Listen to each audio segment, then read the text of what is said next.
안녕하세요. 서울에서 교사로 일하고 있는 30대 여성입니다. 교사로 갓 부임했을 때가 엊그제 같은데 돌아보니 벌써 교사로 일한 지 6년이란 시간이 흘러 있네요. 그동안 참 많은 아이를 가르치며 알게 된 사실이 하나 있어요. 세상에는 완전히 악한 사람도 그렇다고 완전히 선한 사람도 없다는 것이죠. 아무리 아이들이라고 해도 자신의 이익을 위해서 순하기 짝이 없던 아이가 악한 행동을 하기도 하거든요. 상황에 따라 순식간에 달라질 수 있는 것이 사람이기에 그래서 더 사람이 무서워진 것 같습니다. 아무리 선한 사람이라 할지라도 언젠가 돌변해 사탄보다 악독한 행동을 할 수도 있으니까요. 저는 교직에 계시던 부모님의 영향으로 자연스럽게 사범대학교에 입학하며 선생님이란 직업을 희망하게 되었어요. 물론 여자가 갖기에 참 좋은 직업이란 것도 교사가 하고 싶은 수많은 이유 중 하나였지만 제일 큰 이유는 나로 인해 누군가가 깨달음과 가르침을 얻을 수 있다는 것이었는걸요. 그래서 대학 생활을 즐기기 바쁜 동기들과 달리 열심히 공부에만 매진할 수 있었던 거고요. 그리고 이런 노력 덕분인지 정말 감사하게도 저는 대학교를 졸업하자마자 임용고시에 합격해 꿈에 그리던 선생님이 될 수 있었답니다. 꿈에 그리던 교사가 되다니 참 믿기지 않았죠. 학교로 첫 발을 내디딜 때만 해도 무척 떨리고 두려웠지만 주변 선생님들께서는 가까운 동생을 대하듯 친절하게 대해주셨기에 걱정과 달리 금방 학교에 적응할 수 있었네요. 그중 교감 선생님께서는 저를 딸처럼 아껴주셨고 저 또한 학생들에게 언제나 인자한 모습을 보이는 교감 선생님을 동경했어요. 학교 생활에 익숙해질 때쯤 교감 선생님께서는 선자리를 주선하겠다고 말씀하시더군요. 처음에는 거절했지만 교감 선생님께서는 좋은 짝이 될 거라고 말씀하시며 계속 밀어붙이셨기에 어쩔 수 없이 선자리에 나가게 되었습니다. 반강제적으로 나간 자리였지만 남자는 참 좋은 사람이었어요. 긴장한 나머지 음식을 엎은 실수를 저질렀음에도 남자는 오히려 저를 걱정하며 더러워진 원피스를 손수 닦아주었거든요. 그뿐만 아니라 작은 여행사 사업을 하는 남자는 경제적으로도 탄탄했기에 여러모로 남자에게 마음이 가게 되었죠. 남자 또한 저를 마음에 들어서 했기에 저희는 금세 진지한 관계를 갖게 되었고 저희는 만난 지 1년 만에 백년가약을 올리게 되었답니다. 결혼 준비를 하면서 남편의 집에 가게 되었을 때 제일 놀란 것은 바로 교감 선생님께서 남편의 어머니였다는 것이었어요. 교감 선생님은 제 손을 잡으시며 눈물을 훔치셨죠. 예전부터 김 선생님을 마음에 두고 있었는데 드디어 우리 집 식구가 되다니 참 잘된 일이지 뭡니까? 다른 선생들도 우리 김 선생님을 며느리감으로 어찌나 탐내던지 그 모습을 보고 있자니 자꾸 마음이 급해져서 선자리도 밀어붙였는데 드디어 며느리가 되다니 기쁘기 그지없네요. 어머니, 말씀 낮춰주세요. 이제 제가 어머님 며느리가 되는데 자꾸 존댓말 써주시면 제가 어떻게 어머니를 편히 뵙겠어요. 그래, 우리 며느리가 그러자고 하니 내가 말을 놔야겠구나. 역시 교직에 몸담은 부모 밑에서 자란 우리 며느리는 말 한마디에도 귀품이 있구나. 이래서 윗물이 맑은 집 딸내미를 며느리로 들어야 한다니까. 우리 며느님 결혼하게 되면 앞으로 시애미가 아니라 두 번째 엄마다 생각하렴. 아이고, 결혼하기도 전에 네 시애미가 아주 우리 며느님한테 푹 빠졌구먼. 아가, 결혼식이며 집 문제는 우리가 다 알아서 할 테니 너는 아무것도 챙겨올 생각 말아라. 어머님 아버님께서 교직에 계셔서 훌륭한 성품을 나눠주시긴 했어도 공무원 월급으로 어떻게 딸 결혼 준비까지 시켜주시겠니? 돈 문제는 우리가 알아서 하마. 저희 부부는 시부모님의 전폭적인 지지를 받으며 결혼식을 올리게 되었네요. 결혼한 후 연애 시절에는 보이지 않았던 폭력적인 모습을 보이는 남자들도 있다고 하는데요. 남편은 그 반대였어요. 오히려 결혼 후 더 잘해주려고 노력을 했죠. 시험 기간 문제를 낸 후 밤늦게 집으로 들어올 때면 남편은 국과 밥을 따뜻하게 차려주었어요. 이런 남편의 다정함은 친정 부모님에게도 그대로 넘어갔습니다. 친정 부모님께서 아들이 있었나 착각을 할 정도로 말이에요. 시부모님께서도 언제나 배려를 해주셨기에 저는 과분한 사랑을 받으며 행복한 결혼 생활을 할 수 있었네요. 하지만 단 한 가지 문제가 있다면 그건 바로 시부모님께서 저희의 분가를 허락하지 않는다는 거였습니다. 정확히는 시어머니께서 계속해서 합가 생활을 하길 원했고요. 시부모님과 지내는 것은 그리 어려운 일이 아니었지만 시댁 식구들은 시어머니가 정년퇴직을 하면서 경기도 외곽의 전원주택으로 이사를 갔기에 학교까지 출퇴근하는 것이 불편하더군요. 차를 타고 왕복 4시간이나 걸리는 거리를 매일매일 오가는 것은 결코 쉬운 일이 아니었습니다. 고심 끝에 남편과 상의 후 분가를 요청하기로 했죠. 언제나 저희 부부를 생각해 주시던 시어머니라면 이번에도 이해해 주실 거라 생각했습니다. 그런데 시어머니께서는 지금까지 볼 수 없었던 모습을 보이며 불같이 화를 내셨어요.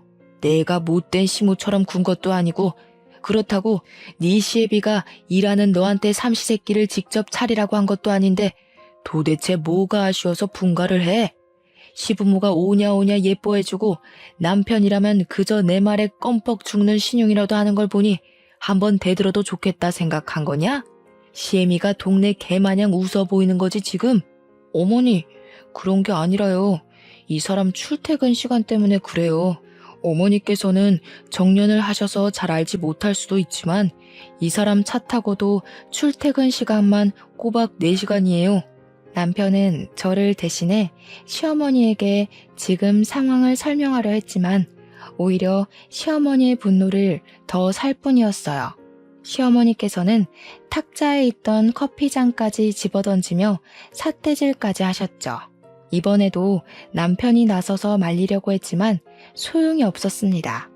아마 시어머니께서는 분가를 하고 싶어 남편을 꼬드겼다고 생각하는 것 같았는걸요.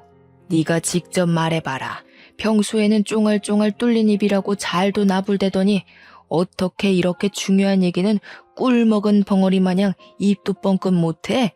불려시 같은 것. 교사 부모 밑에서 자랐다고 하길래 다른 집 옆편 애들과 다를 줄 알았다만 남편 뒤에 숨어서 시애미 눈이나 가릴 줄 아는 걸 보니 아주 못 배워먹은 여자들이랑 똑같이 행동하는구나. 분가 문제로 어머니께서 이렇게 화를 내실 줄 몰랐어요. 제가 생각이 짧았네요. 어머니께서 원하시면 분가는 안 하는 걸로 할게요. 그러니 어머니께서도 그만 화를 가라앉혀 주셨으면 좋겠어요. 그 후 분가 물 건너간 것은 물론 시어머니와의 사이 또한 완전히 틀어졌고 그때부터 저는 가시밭길이 깔린 길을 걸을 수밖에 없었네요. 시어머니께서 툭하면 분가를 요청한 것을 트집잡아 아무도 모르게 교묘히 괴롭히셨어요. 자신과 아들 사이를 떨어뜨리려고 작정을 했다면서요. 이해할 수가 없었습니다. 원래 아들에게 집착하는 것은 남편의 사랑을 받지 못하거나 남편이 일찍 세상을 떠난 홀시모에게서 일어나는 일이잖아요. 더군다나 시어머니께는 인물 좋고 다정하기까지 한 시아버지께서 계셨는걸요. 시아버지께서는 항상 시어머니에게 잘하려고 노력하셨기에 더 이해할 수 없었습니다. 하지만 시어머니의 이런 횡포는 그리 오래가지 못했네요. 평생 탄탄대로일 것 같던 시아버지의 사업이 망하고 말았거든요. 시아버지와 남편이 운영하는 여행사는 작긴 했지만 가성비 좋은 여행지를 잘 소개해주는 것으로 유명해 고객들 사이에서도 인기가 좋았죠. 그 덕분에 여행사의 수익은 꾸준히 늘어갔고요. 그렇지만 코로나가 터진 이후 상황은 정반대가 되었어요. 감염병인 코로나가 퍼지는 것을 걱정해 회사 또한 재택근무를 하는 와중에 사람들이 해외여행을 갈 리가 없으니까요. 처음에는 버티기만 한다면 다시 일어날 기회가 올 것이라 생각했는데요. 상황은 점점 악화되기만 했는걸요. 시간이 갈수록 코로나는 점점 더 심해졌고 여행사로 향하던 고객들의 발길은 뚝 끊기고 말았어요. 수입이 없다 보니 여행사에 있던 직원들 또한 하나 둘 자리를 떠났습니다. 시아버지와 남편은 어떻게든 여행사를 살려보고자 백방으로 뛰어다니며 돈을 빌려보려 했고요. 그렇지만 가뜩이나 코로나로 인해 경제도 어려운 와중에 가망도 보이지 않은 여행사에 돈을 빌려줄 사람은 아무도 없었죠. 시아버지와 남편은 개인의 재산까지 처분하며 노력을 해보았지만 결국 여행사는 문을 닫을 수밖에 없었네요.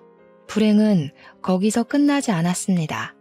여행사가 망하며 시아버지와 남편은 재산 또한 불에 타버린 휴지 조각처럼 사라졌기에 저희는 오갈 데 없는 낙동강 오리 신세가 되었어요. 급한 대로 제가 모아놓았던 3천만 원으로 간신히 10평 남짓한 빌라에 들어가게 되고 말았고요. 빌라에 들어온 이후 시부모님께서는 하루하루 과거를 곱씹으며 우울한 나날을 보내셨어요.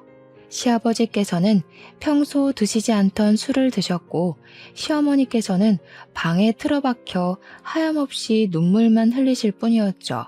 슬픔에 빠져 우울한 나날을 보내는 시부모님으로 인해 저는 어쩔 수 없이 가장의 역할을 해야 했습니다. 그래도 한 가지 다행인 것이 있다면 남편만큼은 제 편에서 가장의 역할을 나누기 위해 참 많은 노력을 했는걸요. 하지만 이런 노력과는 다르게 분야도 다르고 나이까지 많은 남편을 써주려는 회사는 한 군데도 없더군요. 남편의 취준 생활이 길어질수록 얼마 되지 않은 저의 월급은 고스란히 시댁 식구들의 생활비로 다 나가야만 했어요. 이런 상황을 알게 된 친정 부모님께서는 당장 이혼하라며 성을 내셨고요.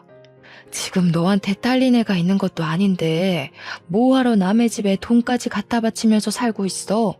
네가 그런다고 시댁 식구들이 너한테 고맙다고 인사라도 제대로 할 것 같아? 정신 차려 이거사. 아무리 잘해도 며느리는 며느리야. 네가 아무리 백날 첫날 잘하려고 해봐라. 네 시모는 우리 아들 뺏어간 며느리, 아들 키워준 시댁 식구한테 돈 쓰는 건 당연한 일이라고 생각할 거다. 괜한 헛짓하지 말고 지금이라도 갈라서 지금 나더러 집에 있는 남편이라도 버리고 제가라도 하라는 거야?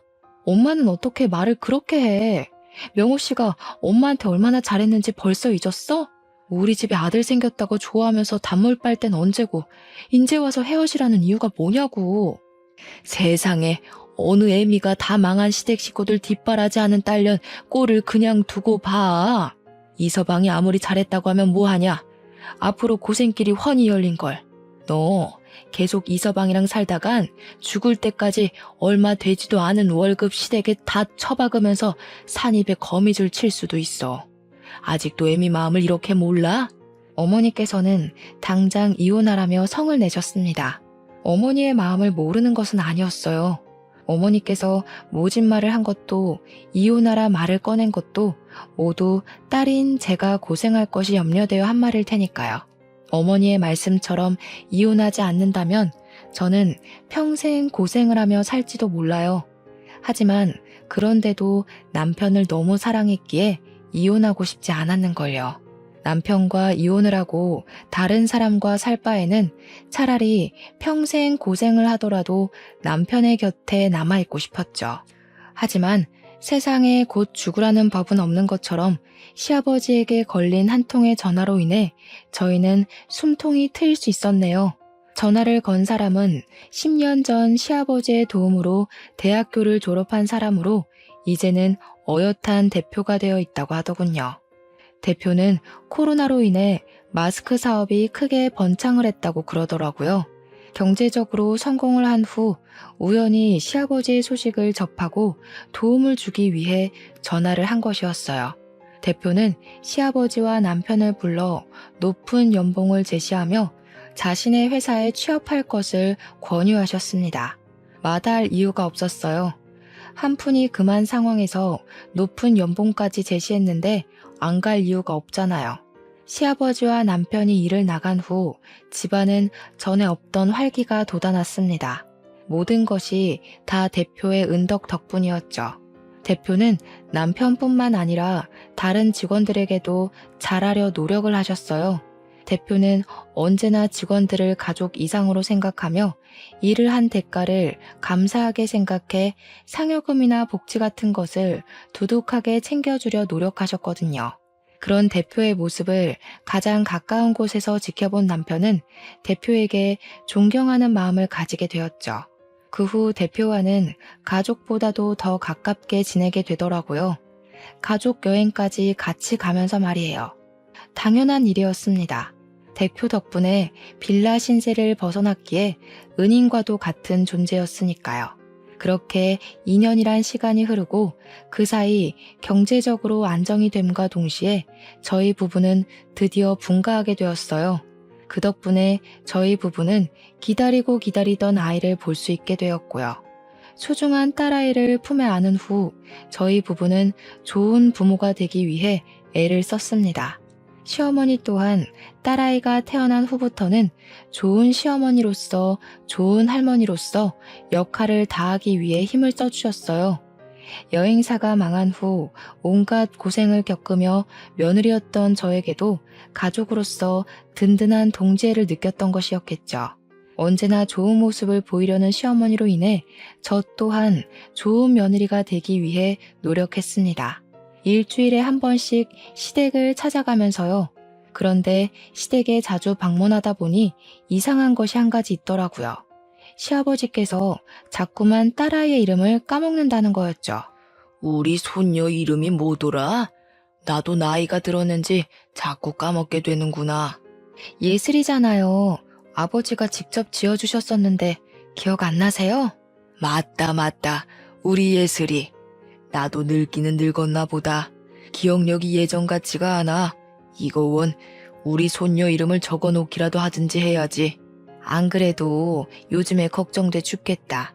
사소한 것까지 다 기억하던 양반이 손녀 이름은 고사하고 자기 번호까지 까먹었으니 지금도 이런데 더 늙으면 어찌 될는지. 간신히 살만해져서 이제야 두 다리 좀 쭉 뻗고 잘 수 있나 했는데 아무래도 나는 늙어서 고생만 하다 갈 팔자인가 보다. 평소 시아버지께서는 자주 보던 사람들의 이름까지 다 기억할 정도로 기억력이 좋으셨기에 더 걱정되었습니다. 하지만 그렇다고 치매라고 간주하기에 시아버지께서는 너무 멀쩡해 보이셔서 나이가 먹은 후 자연스럽게 찾아온 건망증이겠거니 하고 넘어가려고 했어요. 그런데 며칠 후 시어머니께 전화가 걸려오더군요. 이 일을 어쩌면 좋니? 네 시아버지 치매란다. 아이고 세상에. 내가 전생에 무슨 죄를 지었길래 하늘에서 이런 실언을 주는지. 이제 꼼짝없이 치매 걸린 남편 수발이나 들게 생겼으니 어쩌면 좋니? 네? 병원에서 검사하고 온 게 맞으세요? 병원에서 오진했을 수도 있는 거잖아요. 다른 병원에 가서 다시 검사를 해보고 다른 병원에도 가보니 이미 치매가 진행됐다고 하더구나. 손 써볼 틈도 없이 꼼짝 않고 치매 걸린 남편이 죽어가는 꼴만 봐야 하다니 아이고 내 팔자야. 설마 저희 가족 중에 치매 걸린 사람이 있을 거라곤 생각지도 못했기에 충격이 이만저만이 아니었습니다. 갑작스러운 일에 시어머니께서도 심란해한 것이 당연했고요. 치매 판정을 받은 후 시아버지께서는 퇴사를 하셨고 약물 치료를 병행했어요. 조금이라도 치매의 속도를 늦추기 위해서요. 하지만 치매 판정을 받은 충격이 가시기도 전에 시아버지의 치매 속도는 빠르게 진행되었고 시아버지께서는 치매 판정을 받은 지 1년 만에 가까운 사람의 얼굴도 기억하지 못하실 정도로 상태가 악화하였죠. 시아버지께서는 곧 죽어도 요양병원은 가지 않겠다고 난리를 쳤기에 결국 고생하는 것은 시어머니셨습니다. 저희 부부가 도와드리려 하긴 했지만 시어머니께서는 그럴 때마다 자식들에게 손해를 끼치게 하기 싫다며 거부를 하셨는걸요. 시어머니께서는 시댁 일에는 관여하지 말라고 하셨지만 그럴 수가 없었네요. 이대로 있다간 시어머니가 스트레스로 먼저 쓰러지실 것 같았는걸요. 발만 동동 구르던 차 대표는 남편의 출퇴근 시간을 조정해 주셨어요. 시아버지를 간호하는데 조금이라도 보탬이 되라면서요. 대표의 배려로 인해 저희 부부는 틈틈이 시어머니와 함께 시아버지를 모실 수 있게 되었네요. 그렇지만 상황이 나아지지는 않았어요. 시아버지께서는 병원을 가거나 외출을 할 때 꼭 시어머니와 함께 가겠다고 고집을 부렸거든요. 남편이 시아버지를 어르고 달래 외출을 하려 해도 그럴 때마다 시아버지께서는 더 거세게 반항할 뿐이었습니다. 아버지, 자꾸 왜 그러세요? 어머님도 이제 쉬셔야죠. 언제까지 이렇게 고집 부리면서 힘들게 하실 거예요? 아버님이 계속 이러시면 저희도 다른 방도 없이 아버지를 요양병원에 모실 수밖에 없었어요. 아무리 아버지가 소중하다고 해도 계속 떼쓰면서 어머니를 괴롭히시면 저도 어쩔 수가 없어요. 어르고 달래는 것이 통하지 않자 남편은 시아버지에게 다그치며 화를 냈는데요. 시아버지께 그런 행동은 오히려 독이 되어 더 큰 반항으로 이어지게 되더군요. 밖에 나가 돈 번다고 유세라도 부리는 거냐? 이제 돈도 못 벌고 정신도 온전치 않은 애비는 애비 대접 받은 것도 안 된다 이 말이야? 내가 다른 기억이 다 날아갔어도 이거 하나는 기억난다 이놈아. 네 입에 고기 반찬 넣어주려 뼈 빠지게 고생한 기억 말이다. 그것도 옛날 일이죠. 아버지께서는 하루라도 사고를 안 치시면 입에 가시가 돋는 것처럼 매번 어머니를 괴롭혀서 사고를 치고 다니시는데 아들 된 도리로 어떻게 그걸 보고만 있겠어요? 물론 아버지가 키워주신 것도 감사하게 생각하지만 아버지 혼자만 저를 키우신 게 아니잖아요. 아버지께서 자꾸 행패 부리시면서 어머님 괴롭히시면 저도 어쩔 수가 없어요. 저 몹쓸 놈. 네 애미한테 뻗친 정성 반만이라도 아픈 애비한테 쏟아봐라. 애비가 멀쩡히 살아있는 지금도 산송장 취급하며 제 애미만 운운하는데 병상에 누워있을 땐 얼마나 멸시하고 업신여길지 아주 훤히 보인다 보여. 자식놈한테 대우도 못 받고 산송장 취급받으며 눈칫밥 먹으며 살 바엔 차라리 자식놈 없는 셈 치고 사는 게 낫겠다. 지난날 너한테 쏟아부은 내 정성이 아까워. 자꾸만 억지를 부리는 시아버지로 인해 근심은 깊어져만 갔네요. 남편과 다툼이 있고 난 뒤 시아버지께서는 무력까지 사용하며 저희 부부를 경계하셨기에 저와 딸은 더 이상 시댁에 갈 수 없었고요. 시아버지의 고집이 날로 심해질수록 시어머니의 안색은 어두워지기만 했어요. 그리고 저희 부부가 시어머니의 건강 상태에 걱정하던 중 일이 터지고 말았습니다. 시어머니가 가출을 하신 것이었죠. 아무리 전화를 해보아도 시어머니 주변 사람들에게 연락을 해보아도 시어머니의 행방을 아는 사람은 아무도 없었어요. 이틀이 지나자 시어머니에 대한 걱정은 돌덩어리처럼 늘어나기만 했죠. 혹시나 지금까지 시아버지에게 받았던 압박으로 인해 안 좋은 선택을 하실 수도 있는 거잖아요. 그런데 이런 시어머니의 행방은 예상치 못한 곳에서 풀려버렸네요. 시어머니를 찾는 시아버지로 인해 곤욕을 치를 때였어요. 대표는 남편에게 전화를 걸어 저희 부부가 보고 싶다고 하더군요. 늦은 밤이었는데도 말이에요. 저희 부부 둘 다 나가게 되면 시아버지를 돌볼 사람이 없었기에 일단 저만 나가서 대표를 보기로 했어요. 그리고 근처 카페로 가보니 놀랍게도 대표의 옆에는 시어머니가 앉아 계셨죠.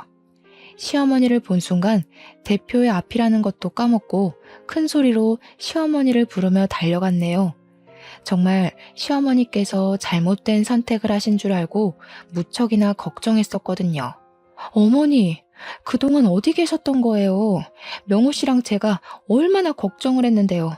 어머니가 잘못되기라도 했을까봐 일주일 동안 잠도 제대로 못 자고 어머니를 찾았다고요. 그래도 이제 됐어요. 어머니께서 멀쩡하시니 참 다행이에요. 안도의 한숨을 쉬며 옷소매로 눈물을 찍어내자 시어머니께서는 여전히 어두운 안색으로 입을 꾹 다물고 계셨어요. 그리곤 시어머니께서는 한참을 뜸들이다 간신히 입을 열었는데요. 시어머니 입에서 나온 말은 귀를 의심할 만큼 경악스러웠네요. 정신이 오락가락하는 남편 수발드는 것도 이젠 그만하고 싶다. 차라리 남편 버린 못된 마누라로 찍히는 게 낫지. 더 이상 치매 걸린 네 시애비 수발을 듣고 싶지 않구나. 사람들한테 치매 걸린 남편 수발 듣는 좋은 부인이라 입에 발린 소리 듣는 것도 싫고 다 늙어 내 인생 포기하고 사는 것도 싫어. 나도 이제는 새 사람 만나 평범한 사람들처럼 남편 밥 해주고 같이 잠들면서 평범하게 살고 싶구나.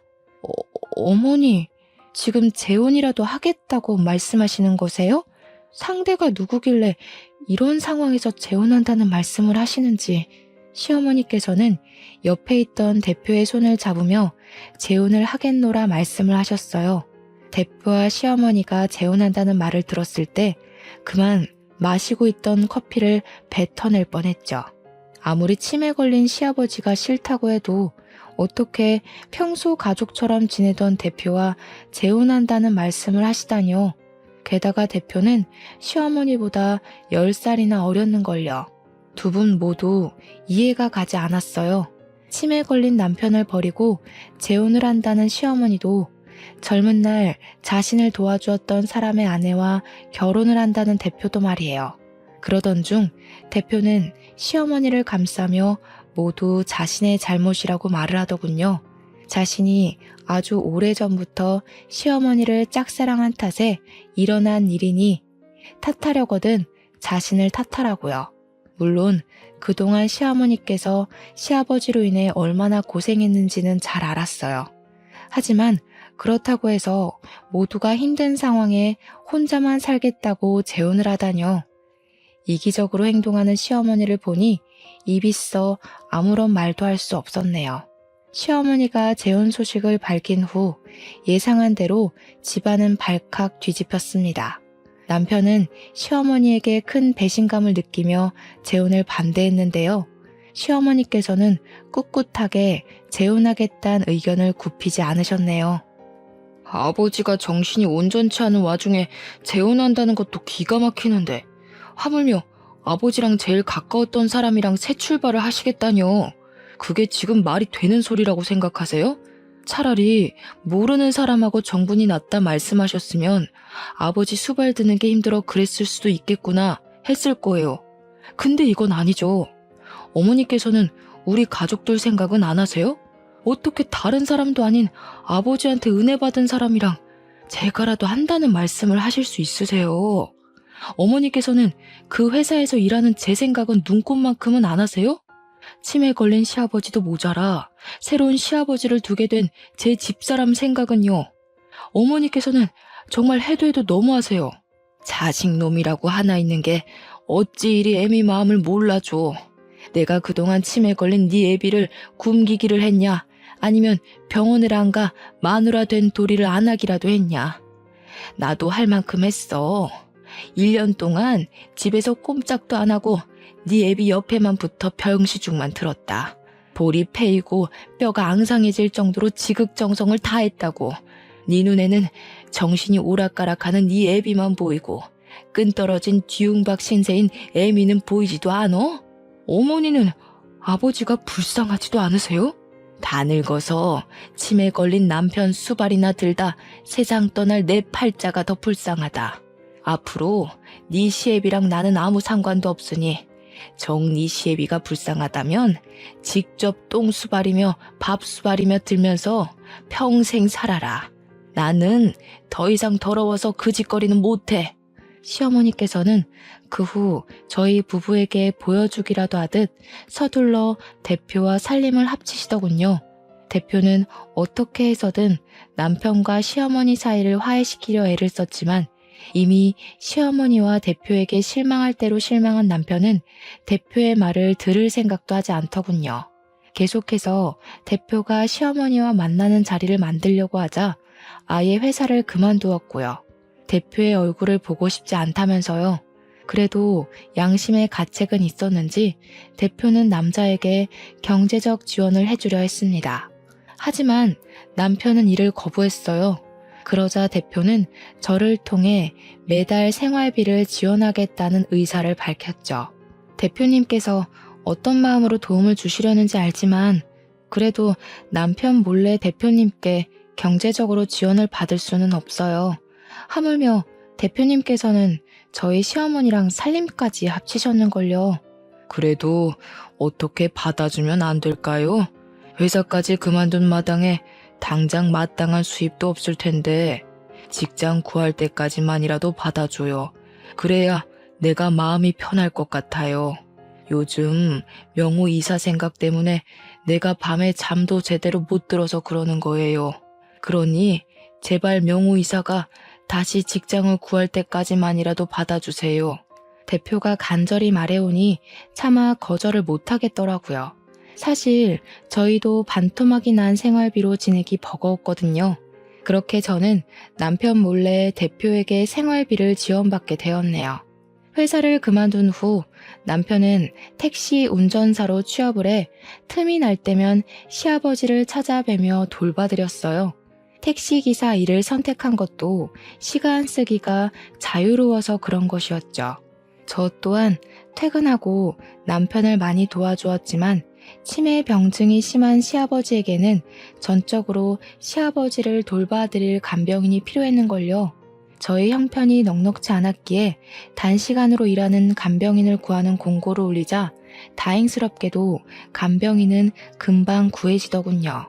간병인은 저와 비슷한 30대로 치매 환자를 돌본 경험이 없는 것이 염려되었지만 걱정과는 달리 간병인은 시아버지를 잘 돌봐드렸습니다. 더불어 시아버지께서는 간병인을 잘 따르셨기에 저희는 간병인에게 감사한 마음을 가지게 되었죠. 간병인이 들어오고 나서 저희 부부는 남편의 권유로 제가 근무하는 학교와 가까운 곳으로 이사를 하게 되었어요. 시아버지의 거처 또한 저희 집과 가까운 곳으로 옮기게 되었고요. 시아버지를 돌보기에는 합가를 하는 것이 좋았지만 아무래도 어린 딸의 안전이 제일 중요하다 보니 어쩔 수 없이 분가를 한 것이었죠. 그래도 한 가지 다행인 게 있다면 시아버지께서는 딸아이에게만큼은 인자한 할아버지 때의 모습 그대로 딸아이를 예뻐해 주셨습니다. 그런데 저희 부부가 시아버지와 합가하지 않는다는 것을 알자 간병인은 먼저 나서 자신이 24시간 시아버지를 돌보겠노라 말을 해주더군요. 마땅히 지낼 곳이 없다면서 말이에요. 간병인에게는 그저 감사한 마음뿐이었죠.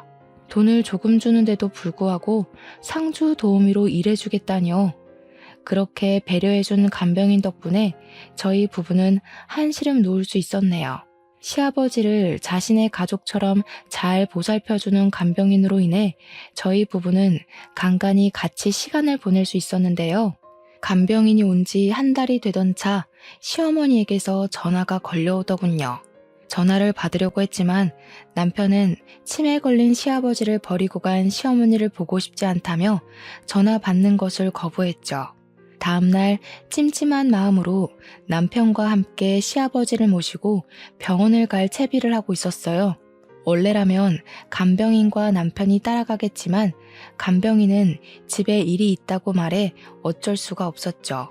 그런데 막 나가려는 순간 문이 부서질 듯 두들겨졌습니다. 문을 열어보니 그 앞에는 놀랍게도 시어머니가 서 계시더라고요. 여기가 어디라고 찾아오셨어요? 다른 남자의 눈이 돌아 자식도 정신이 온전치 않은 남편 버리고 나갔으면 평생 아들이며 남편 정도는 인생에서 다시는 못 볼 각오로 나가신 줄 알았는데요. 다른 남자한테 빠져서 아버지도 버린 어머니를 저희 집에 들이고 싶지 않으니 당장 나가세요. 남편은 불같이 화를 내며 시어머니를 내쫓으려 했지만 시어머니께서는 도끼 눈을 뜬 채 시아버지에게 달려들었습니다. 그리곤 시아버지의 멱살을 잡아 올리며 울분을 토해내셨죠. 하나밖에 없는 자식 눈 가려 내쫓은 것도 모자라 어떻게 이런 악독한 짓을 해. 명호야, 속지 마라. 네 애비는 지금 거짓말을 하고 있는 거야. 시아버지에게 달려드는 시어머니를 저지하던 남편은 악다구니를 쓰는 시어머니의 모습을 보자 동작을 멈추고 몸을 움찔거렸습니다. 울분을 터뜨리던 시어머니께서는 눈물을 닦고 일어나시더니 저희가 몰랐던 이야기를 하기 시작했네요. 자식한테 부끄러운 애미가 되기 싫어.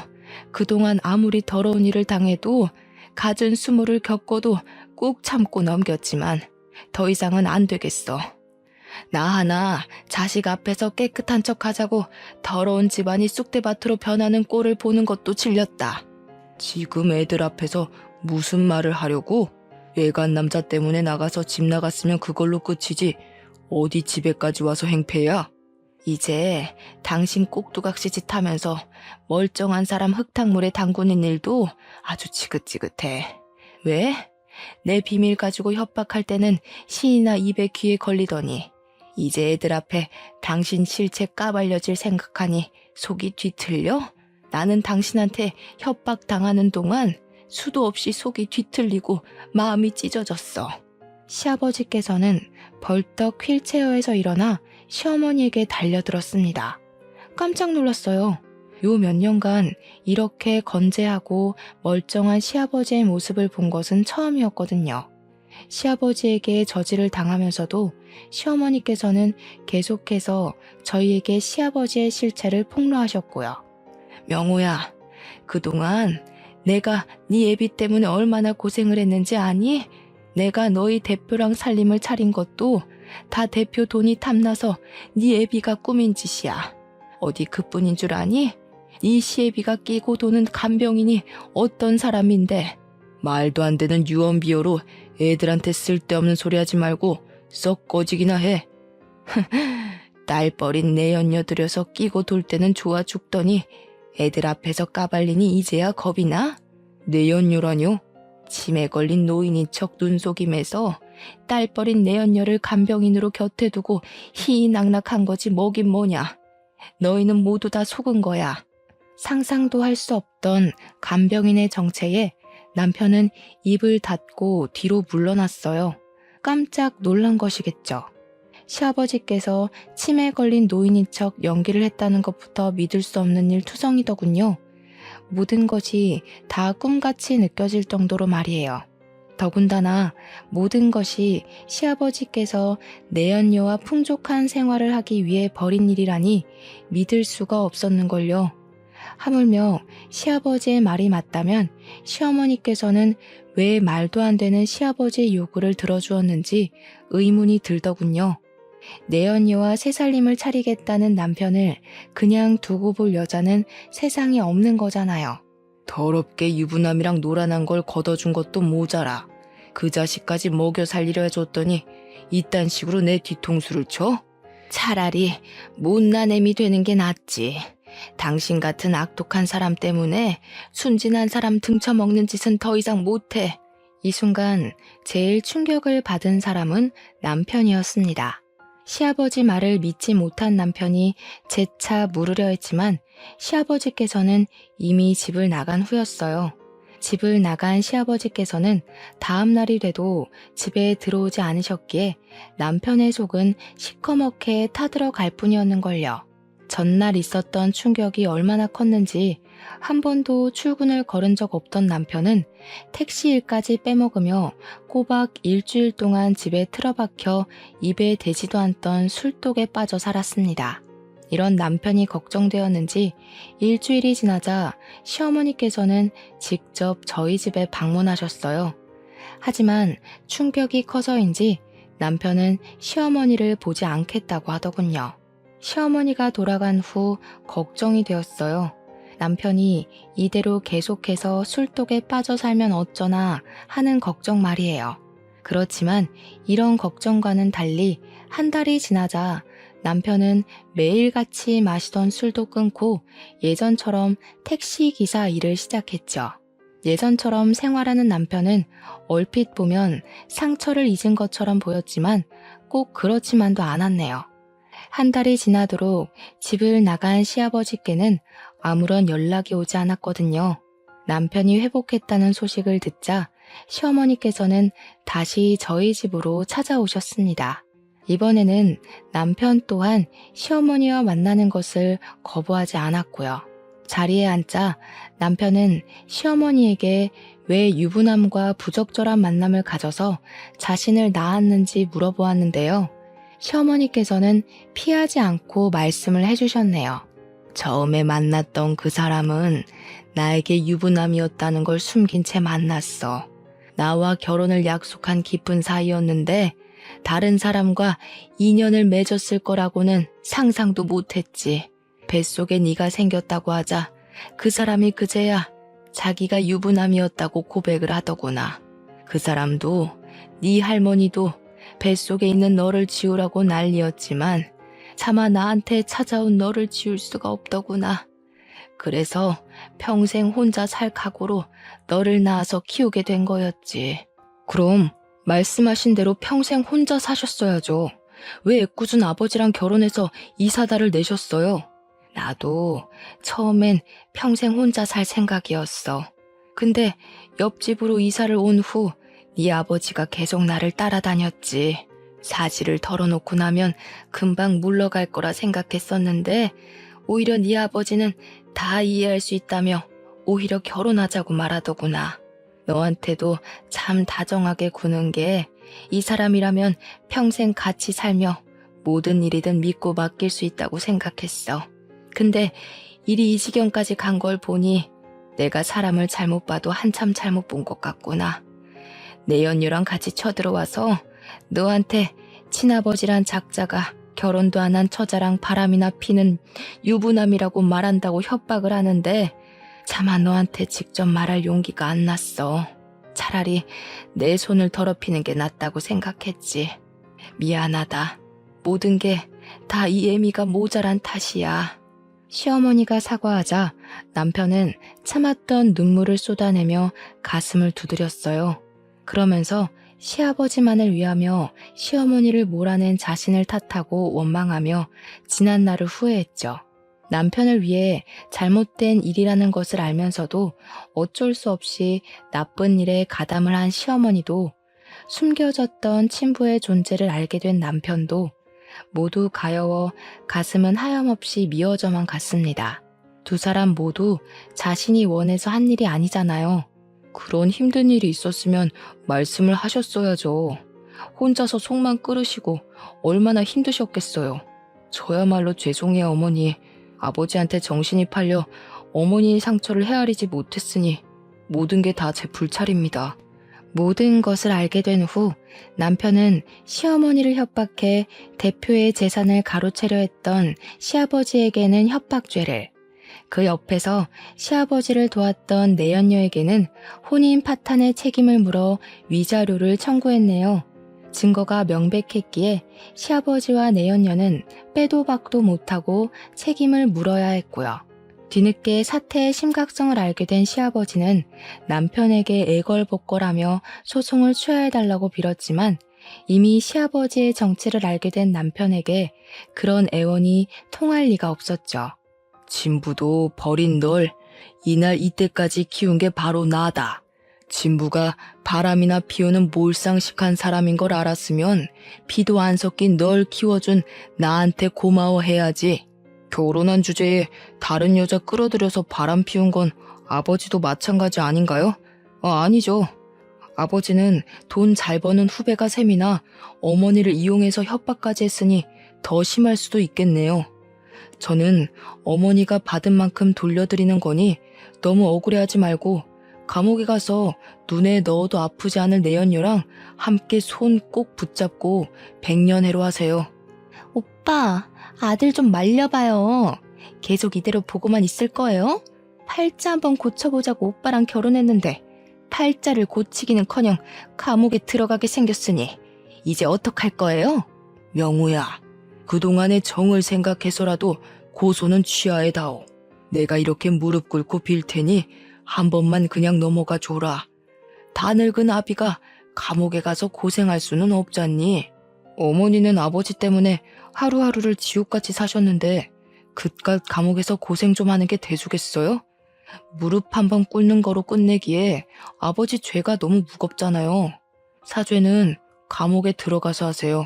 시아버지께서는 선처를 원하셨지만 남편은 아랑곳하지 않고 처벌을 강행했죠. 결국 법원은 시아버지에게는 징역 6개월을 선고했고 내연녀에게는 혼인 파탄의 책임을 물어 500만 원을 물게 하며 악연의 끝을 보였네요. 시아버지와 가족의 인연을 끝낸 후 남편은 다시 대표의 회사로 복귀를 했어요.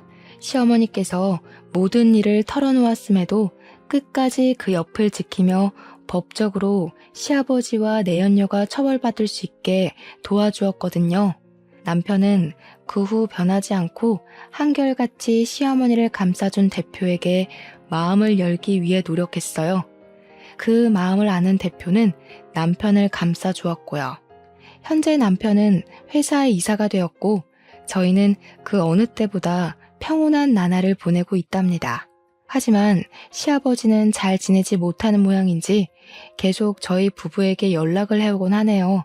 아마도 징역살이를 하는 동안 내연녀가 도망가고 혼자가 된 채 쓸쓸하게 시간을 보내니 심적으로 힘들어서 그런 것 같아요.